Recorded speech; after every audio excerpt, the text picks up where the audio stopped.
Labid bin Ashom lahir di lingkungan Yahudi Bani Nadir, salah satu suku Yahudi yang bermukim di Madinah, dahulu Yatsrib.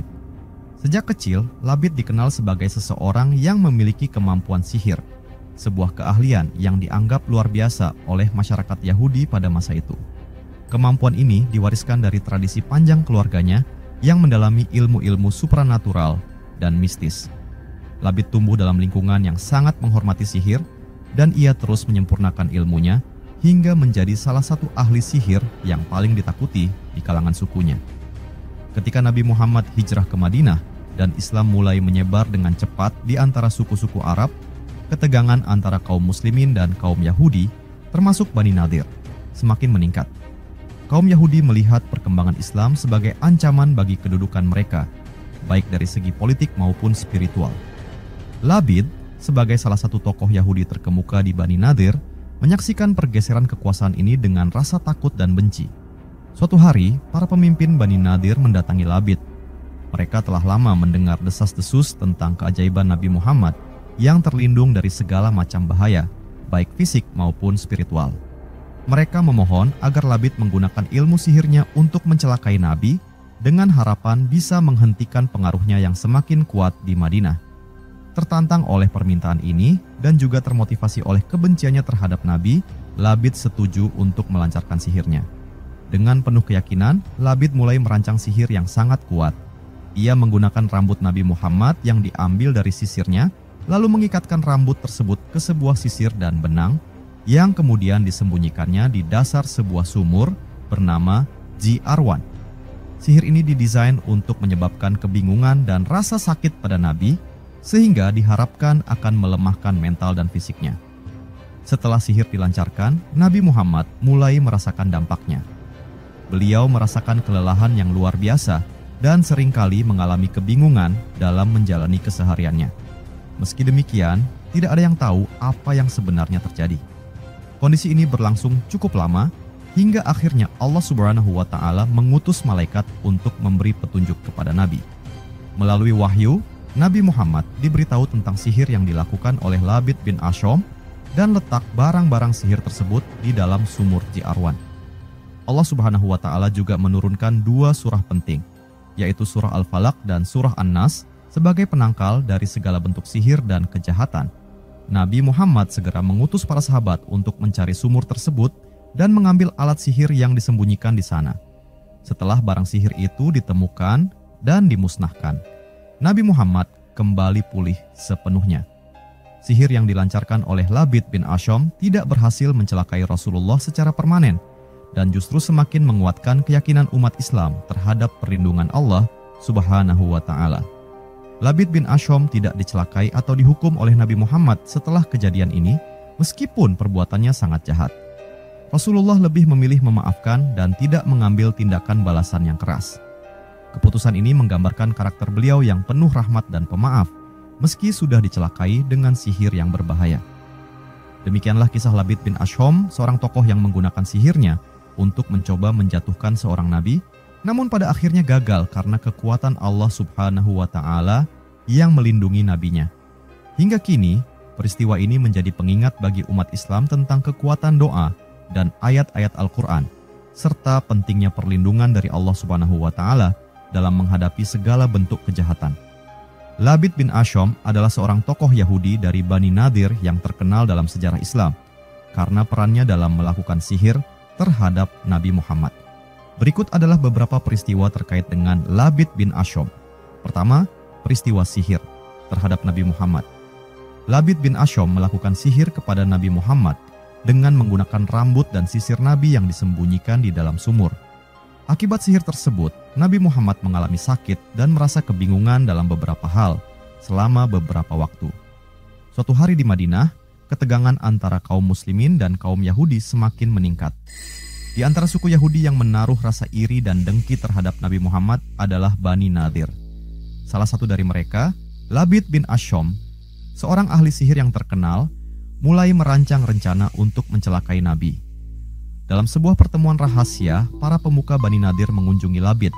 Di suatu sudut Madinah, terdapat sekelompok orang dari suku Yahudi Bani Nadir yang berkumpul dalam sebuah pertemuan rahasia.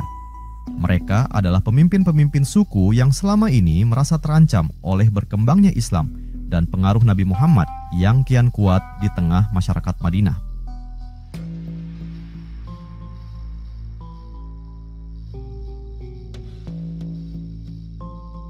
Bani Nadir pernah menjalin perjanjian damai dengan kaum muslimin, namun hati mereka dipenuhi kebencian dan iri terhadap Nabi. Pengaruh Muhammad semakin kuat, kata salah seorang pemimpin Yahudi dengan nada gusar. Wajahnya tegang, menampakkan kecemasan yang sulit disembunyikan. Dia berhasil memenangkan hati banyak orang, baik di kalangan kaum Aus maupun Khazraj, tambah pemimpin lainnya. Jika ini terus berlanjut, kita akan kehilangan segalanya, kekuasaan, kehormatan, dan pengaruh kita di Madinah. Betul, tukas seorang lelaki yang duduk di pojok. Kita harus melakukan sesuatu sebelum terlambat. Tapi apa? Dia tampaknya tak tersentuh oleh bahaya apapun. Salah seorang di antara mereka, yang lebih tua dan bijaksana, tampak merenung sejenak sebelum akhirnya bersuara dengan nada pelan namun tajam. Ada cara lain. Muhammad bukan hanya seorang pemimpin, tapi juga seorang manusia.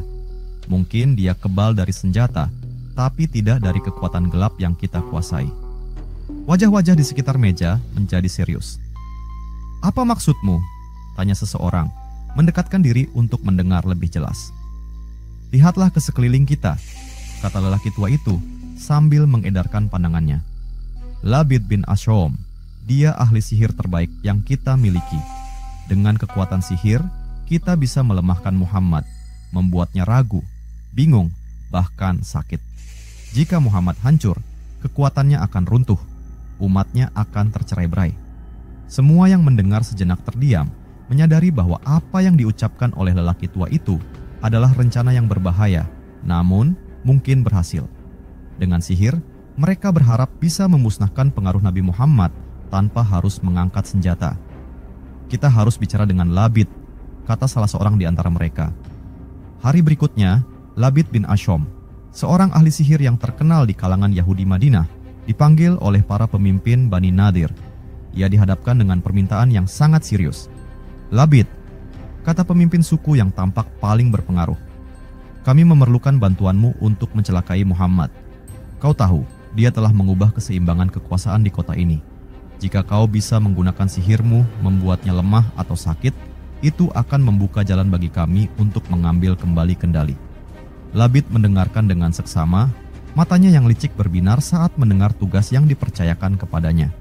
Sihirku bisa membuatnya menderita, tapi untuk itu, aku butuh sesuatu darinya, sesuatu yang miliknya, mungkin rambutnya, atau barang pribadinya. Dengan itu, sihirku akan lebih kuat. Para pemimpin Bani Nadir setuju, dan rencana pun disusun. Labid berhasil mendapatkan beberapa helai rambut Nabi Muhammad dari seorang pelayan yang tidak menyadari niat jahat tersebut. Dengan rambut itu, Labid mempersiapkan sihirnya. Dia mengikat rambut itu pada sisir, lalu menambahkannya dengan benang yang diikat menjadi 11 simpul. Benda tersebut kemudian disembunyikan di dalam sumur tua bernama Ji-Arwan, jauh dari jangkauan mata orang. Labid yakin dengan sihir ini, Nabi Muhammad akan merasakan penderitaan yang hebat. Dia akan jatuh sakit, bingung, dan tak mampu lagi memimpin. Labid dan para pemimpin Bani Nadir pun menanti hasil dari sihir itu dengan penuh harapan dan kebencian yang membara. Labid, engkau adalah ahli sihir yang paling kuat di antara kita. Gunakan kekuatanmu untuk mencelakai Muhammad.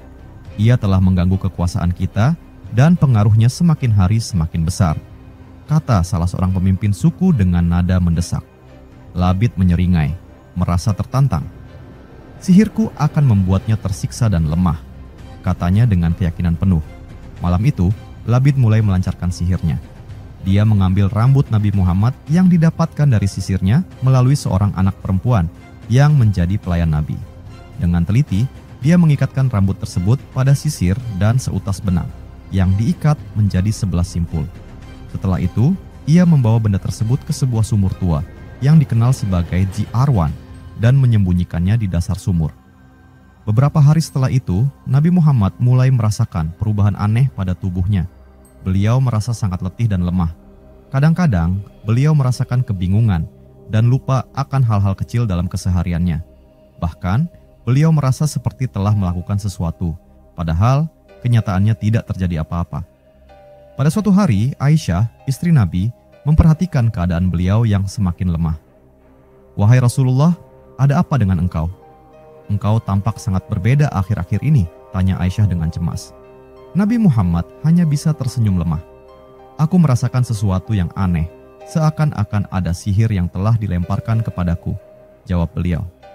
Kecemasan semakin dirasakan oleh para sahabat Nabi hingga pada suatu malam ketika Nabi beristirahat, Allah Subhanahu wa Ta'ala mengutus malaikat Jibril untuk memberi petunjuk kepada beliau.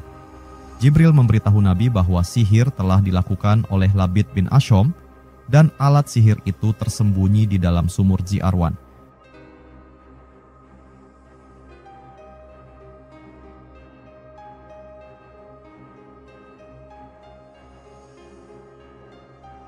Keesokan harinya, Nabi memanggil beberapa sahabat terdekat, termasuk Ali bin Abi Thalib dan Zubair bin Awam. "Pergilah kalian ke sumur Zi'arwan. Di sana, kalian akan menemukan benda yang telah disihirkan kepadaku," kata Nabi dengan tegas. Ali dan Zubair segera pergi ke sumur yang ditunjukkan. Sesampainya di sana, mereka menemukan sisir yang terikat dengan 11 simpul benang. Mereka membawa benda itu kembali kepada Nabi. Ketika benda itu berada di hadapan Nabi Muhammad, Allah Subhanahu wa Ta'ala menurunkan 2 surah khusus, yaitu Al-Falaq dan An-Nas, yang menjadi penangkal dari segala bentuk kejahatan sihir. Nabi mulai membacakan ayat-ayat tersebut, dan setiap kali beliau membaca satu ayat, satu simpul dari benang sihir itu terbuka. Hingga akhirnya, setelah seluruh ayat dibacakan, semua simpul terbuka, dan Nabi Muhammad pun terbebas dari pengaruh sihir. Dengan penuh rasa syukur, Nabi merasa kekuatannya kembali. Beliau mengucap takbir dan bersyukur kepada Allah Subhanahu wa Ta'ala. Aisyah yang menyaksikan peristiwa itu kemudian bertanya, "Ya Rasulullah, apakah engkau tidak akan menghukum Labid atas perbuatannya ini?" Nabi Muhammad menatap Aisyah dengan penuh kelembutan. "Tidak, wahai Aisyah. Allah Subhanahu wa Ta'ala telah menyembuhkanku, dan aku lebih memilih untuk memaafkannya." Kisah ini menjadi bukti kebesaran jiwa Nabi Muhammad yang penuh dengan rahmat dan pemaafan, meskipun beliau telah dicelakai dengan cara yang kejam. Sihir Labid bin Ashom tidak mampu meruntuhkan kekuatan Nabi, dan dengan perlindungan Allah Subhanahu wa Ta'ala, beliau berhasil terbebas dari pengaruh sihir yang berbahaya. Peristiwa ini juga menjadi pengingat bagi umat Islam tentang pentingnya perlindungan dari Allah Subhanahu wa Ta'ala melalui doa dan ayat-ayat Al-Quran, khususnya surah Al-Falaq dan surah An-Nas, dalam menghadapi segala bentuk kejahatan. Kedua, turunnya surah Al-Falaq dan surah An-Nas.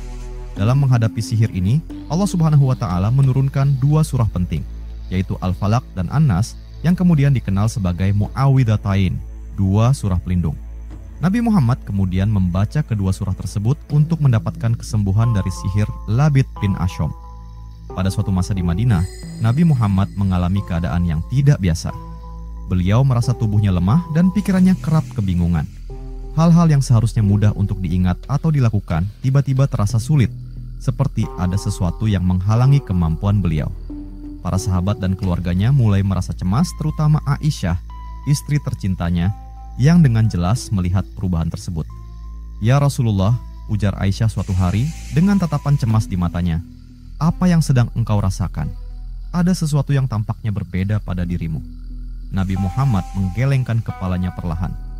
"Aku tidak tahu, wahai Aisyah.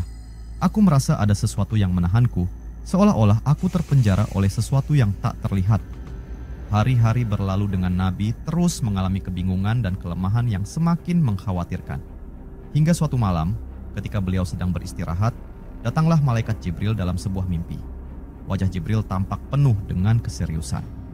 "Wahai Muhammad," kata Jibril, "seorang laki-laki bernama Labid bin Ashom dari Bani Nadir telah melakukan sihir padamu. Dia telah menggunakan rambutmu yang disembunyikan di dalam sumur Zi'arwan dan diikat dengan 11 simpul. Pergilah dan ambillah benda itu." Nabi Muhammad terbangun dari tidurnya dengan kesadaran baru. Beliau memanggil beberapa sahabat terdekatnya, di antaranya adalah Ali bin Abi Thalib, Zubair bin Awam, dan Ammar bin Yasir. Dengan suara tegas beliau berkata, "Pergilah kalian ke sumur Zi'arwan. Di sana kalian akan menemukan benda yang telah disihirkan terhadapku. Ambil dan bawa kembali padaku." Para sahabat segera pergi ke sumur yang ditunjukkan oleh Nabi. Sesampainya di sana, mereka menemukan sisir yang diikat dengan benang yang memiliki 11 simpul, seperti yang telah dikatakan oleh Jibril. Mereka membawanya kembali ke hadapan Nabi. Ketika benda tersebut tiba di rumah Nabi Muhammad, Allah Subhanahu wa Ta'ala menurunkan 2 surah penting yang kelak menjadi pelindung bagi umat Islam dari segala bentuk kejahatan. Malaikat Jibril kembali datang dan menyampaikan wahyu dari Allah Subhanahu wa Ta'ala. Surah pertama adalah Al-Falaq yang berisi permohonan perlindungan dari segala kejahatan makhluk, malam, tukang sihir, dan iri dengki. Surah kedua adalah An-Nas yang mengajarkan permohonan perlindungan kepada Allah Subhanahu wa Ta'ala dari bisikan dan godaan jahat setan. Nabi Muhammad mengambil sisir yang diikat benang tersebut dan mulai membaca surah Al-Falaq dan An-Nas dengan khusyuk. Setiap kali beliau membaca satu ayat, satu simpul dari benang tersebut terbuka. Ali, Zubair, dan Ammar yang menyaksikan hal ini tampak terpesona dengan kekuatan ayat-ayat Allah Subhanahu wa Ta'ala.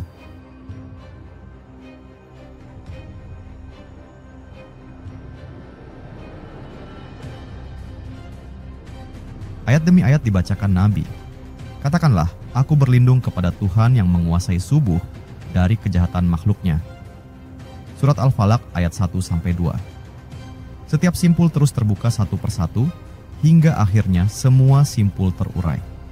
Ketika ayat terakhir dibacakan, Nabi Muhammad merasakan beban yang menghantui tubuh dan pikirannya selama ini hilang. Kekuatan dan kejernihan pikirannya kembali seperti sedia kala. Aisyah yang berada di sampingnya menatap dengan penuh syukur. "Ya Rasulullah, apakah engkau sudah sembuh?" tanya Aisyah dengan lega. Nabi Muhammad tersenyum dan mengangguk. "Alhamdulillah, Allah Subhanahu wa Ta'ala telah menyembuhkanku melalui ayat-ayatnya," jawab beliau. Dengan izin Allah Subhanahu wa Ta'ala, sihir yang dilemparkan oleh Labid bin Asyom telah hilang. Aisyah dengan rasa penasaran bertanya, "Apakah engkau akan menghukum Labid atas perbuatan ini, ya Rasulullah?" Nabi dengan ketenangan dan kebijaksanaannya menjawab, "Tidak, wahai Aisyah. Allah Subhanahu wa Ta'ala telah melindungiku dan menyembuhkanku.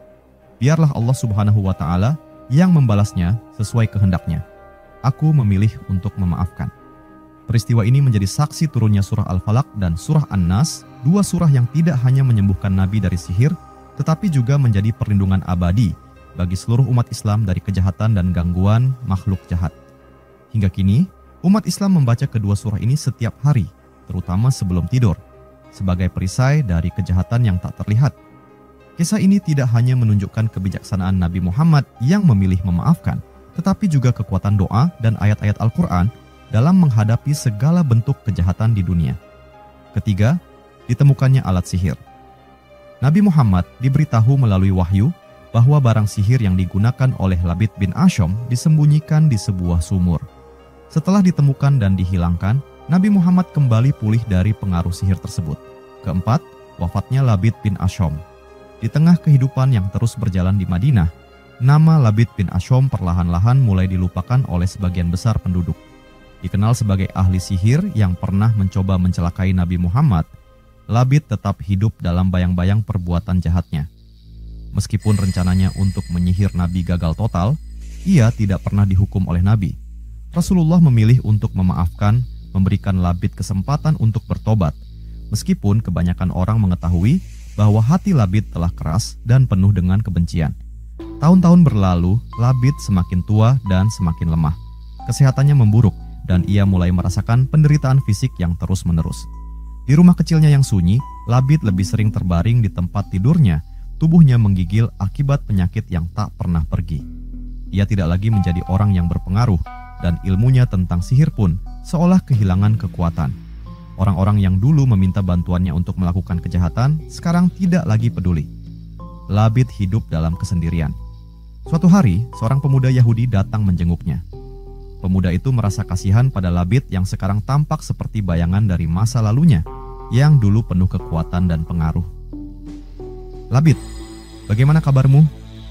tanya pemuda itu dengan hati-hati, melihat sosok tua yang terbaring lemah. Labid membuka matanya yang sayu dan menatap pemuda itu. "Aku semakin dekat dengan ajalku," gumamnya pelan, suaranya serak dan berat. Pemuda itu menghela napas, merasa simpati. Apakah kau masih menyesal atas apa yang kau lakukan terhadap Muhammad? Tanyanya ragu-ragu, tetapi tahu bahwa pertanyaan ini telah lama menggantung di benaknya. Labid memandang langit-langit ruangan dengan pandangan kosong. Ia terdiam lama sebelum akhirnya berbicara, suaranya penuh dengan kepahitan dan penyesalan.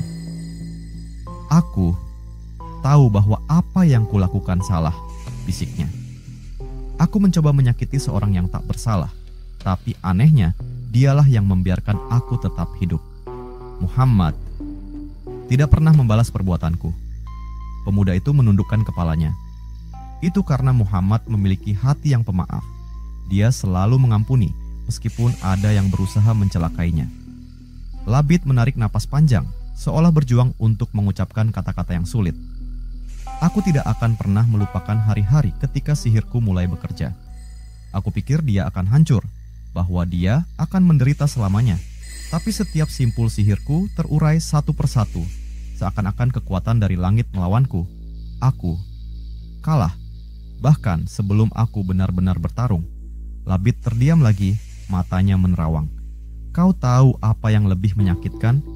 Bukan karena sihirku gagal, tapi karena aku diberi kesempatan untuk bertobat, tapi aku tidak melakukannya. Muhammad membiarkanku hidup, dan aku menyia-nyiakannya.